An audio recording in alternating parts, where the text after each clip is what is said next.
Enige jagter wat 'n geweer en teleskoop soek, wat so 'n bietjie nou en dan groot wild wil gaan jag nie, is dan nie veel beter as die 375 Ruger 77 Hawkeye in die 375 kaliber nie. Natuurlik is dit toegerus met 'n Leopold 1/6 CDS teleskoop. Die Ruger se kolf is 'n sintetiese kolf, dik terugskop kussing, bandskakel aan die onderkant van die kolf, die pistoolgreep is grof afgewerk, dis die stootvoeraksie en soos jy kan sien is hy super glad. Die loop is op die hammersmeemetode vervaardig. Hy het nie verwyderbaar op 'n gesyn nie, maar bo op die buitekant van die sneller beel is daar 'n knip as jy hom indruk. Dan spring die magasyn oop om jou patrone vinnig te ontlaai. Voorarmgreep is effens dikker, juist vir mense wat groot kloue het soos ek, dat jy hom stewig kan vasvat. Ander bandskakel bo op die loop self en 'n vieslike blafbek. Op die voorblad en in die tydskrif verskyn die houtkolf, maar ons gaan hierdie sintetiese kolf gebruik om hier te jag. Die slot en die loop is presies dieselfde. Die Leopold VX6 HD 1/6 by 24 mm CDS teleskoop het sekerlik een van die maklikste sisteme om jou geweer so vinnig as moontlik op zero te kry. Stel jou geweer in soos normaal, lig jou turret op, se knip, sit hom in die posisie wat jy wil hê, sit hom terug, sluit hom, turret gaan nêrens heen nie.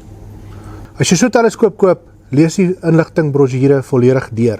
Hierdie twee produkte uit Amerika is regte werkesels, jy kan hulle maar hof hanteer, dit is gebou om te hou. Ons jagters glo aan volhoubare benutting. As daar een spesie te veel is, dan moet hulle uitgedun word.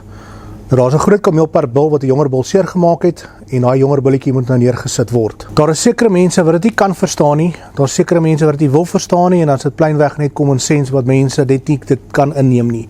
Dis hoe die lewe werk en van die natuur ook. So was dit nie net ook 'n geleentheid om die 375 Ruger kaliber te toets nie, maar ook vir my seun.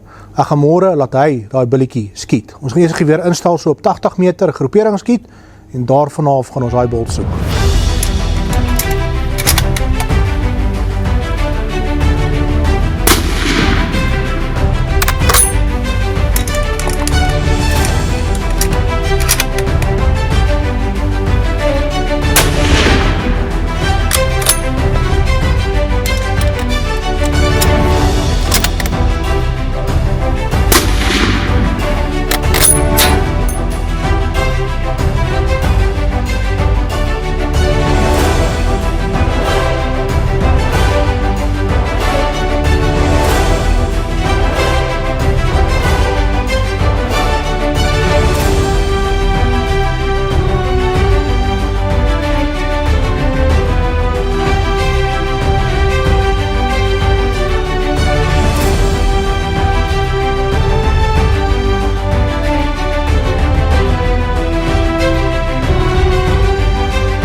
Alexander, ek is baie trots op jou, een skoot in die hart, jy het regtig goed gedoen.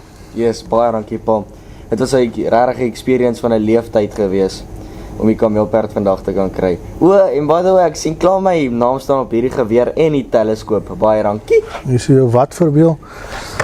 By the way, hierdie kameelperdprys word geskenk aan die community, en vir meer inligting oor hierdie produkte lees die volledige artikel in die Mei uitgawe van Wildplant tydskrif.